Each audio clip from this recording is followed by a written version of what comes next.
Well, we had so much fun watching college football in week 4, but week 5 is going to be absolutely insane. We have number 2 Georgia Bulldogs facing off against the Alabama Crimson Tide in Tuscaloosa. How do you feel about this game? I am very excited. I'm not a fan of either team, so I'm not personally attached to either of these at all. I will say I'm excited to see if Bama shows up and shows out. I love an underdog. It would be interesting to see if they can take on the Georgia Bulldogs just because Georgia is favored by almost double. So we'll have to see. Georgia has an amazing offensive line this year. And Bama, in all reality, has been having a hard year. It's going to be weird. It's going to be a weird game. I'm already just getting very weird vibes from this. Yeah. It's going to be an interesting one for sure. And it's also an important game for both teams. I mean, both teams right now are 3-0. The stakes are high because they have playoff implications on the line and the SEC championship on the line because they both have a very hard season moving forward. So whoever wins this game is going to have a little cushion when it goes into the rest of their season. I mean, and to be fair, Alabama does hold a 9-4 record over Georgia. So there also is that fact. History repeats itself over and over. So we will see if Bama can show up and show out. I am not hopeful just because Georgia does have an amazing team. They are stacked. They are like the super team of the SEC right now. It's going to be a good one. Mm-hmm.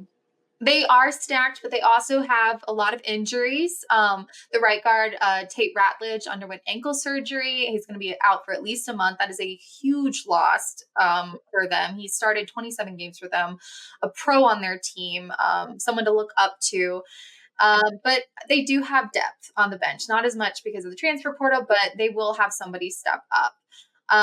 They also have defensive lineman Williams, who is a potential overall first round overall draft pick. He is expected to play, and if healthy, he will be crucial in pressuring Alabama's quarterback, Jalen Milroe.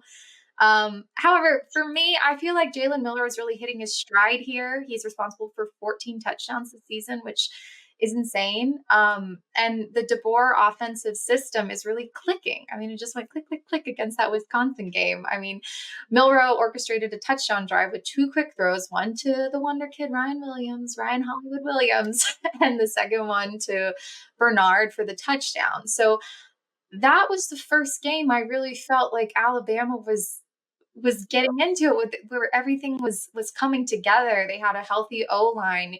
The offense was popping off like as everyone thought it would under Kalen DeBoer. So, and I really don't think they've shown everything that they're going to do yet. Neither team has, but especially under Kalen DeBoer's crazy offensive system that he gave to Michael Penix, seeing that with Jalen Milroe, I think it's going to be something incredible this week. So I think both teams are going to be very explosive, and it honestly might come down to who gets that one lucky turnover.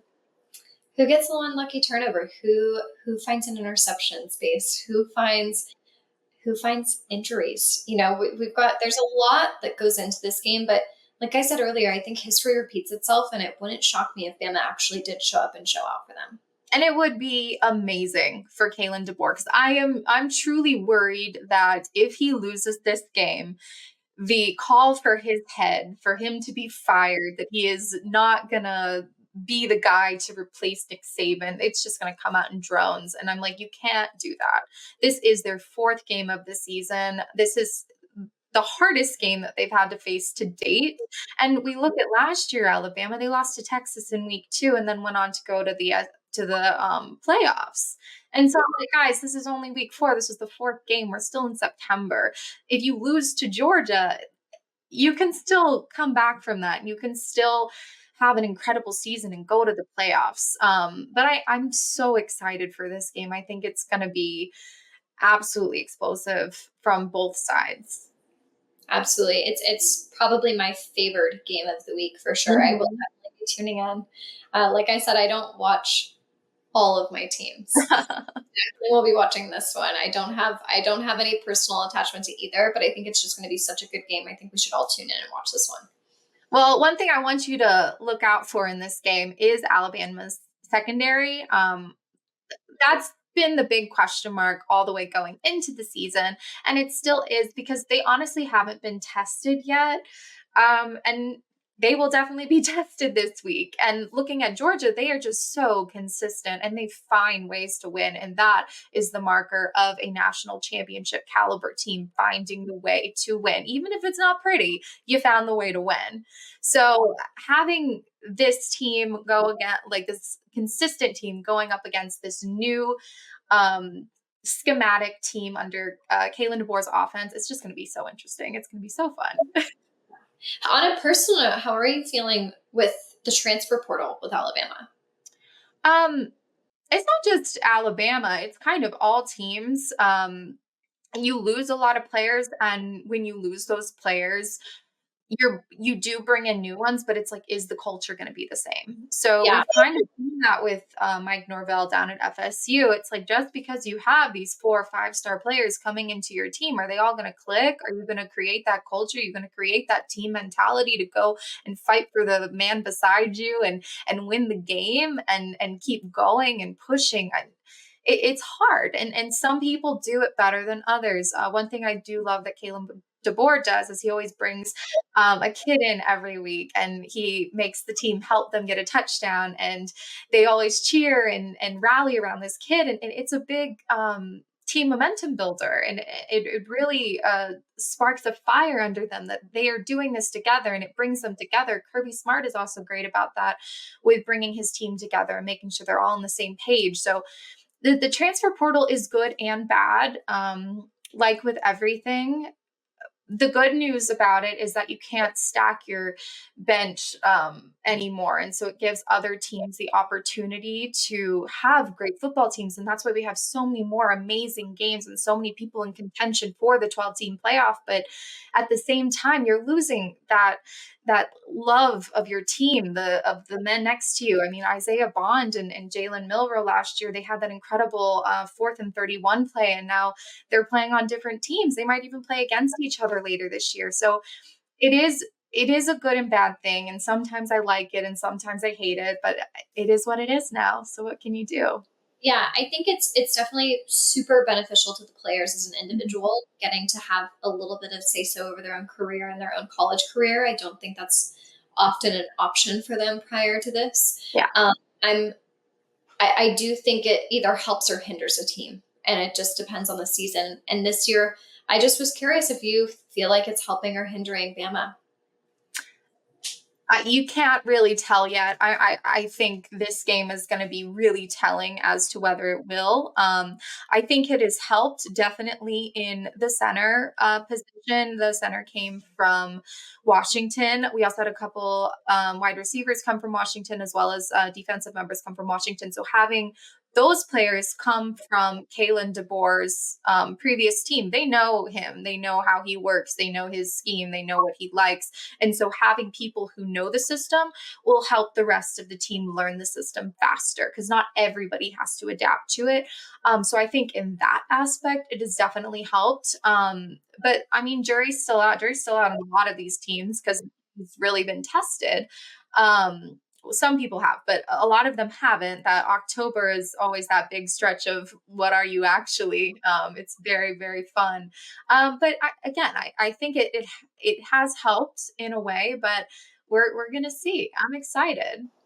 I'm really looking forward to seeing how the transfer portal helps or hinders every SEC team this Oh year. yeah. Like you said, And it's really Mhm. yeah, and then looking at Georgia and Bama, they both have to play Tennessee. Alabama will face Missouri, LSU, Oklahoma, and Georgia's going to play Texas and Ole Miss. I mean, these are tough schedules, and these are games where you have to show what you're made of. And I am excited to see what both these teams are made of. Yes, like I said, I'm very excited to see whether this transfer portal has helped these teams this year Oh yeah. or not. So Yeah. who are you going to pick in this game?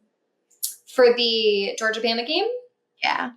I'm gonna go Georgia just because they are favored, and I do think that they are stacked even with the injuries. I do think, like you said, their secondaries, like they're still stacked at the end of the day. And Bama has just kind of been really anxious as a team this year.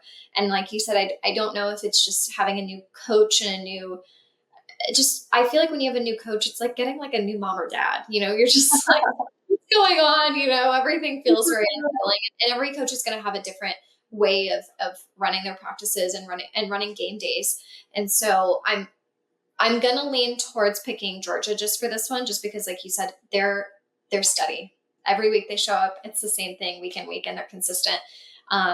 However, Bama could surprise me. I'm very interested to see if Bama surprises me, and especially with their history with Georgia, maybe they just needed a good rivalry game to get them going.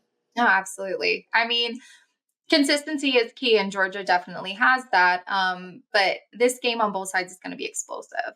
And I just think Bama does explosive better. Bama's going to put points up. It's just whether Bama's defense, mostly that secondary, can contain Georgia. And we'll also see how well they contain Georgia's run game, because that has been a problem as well.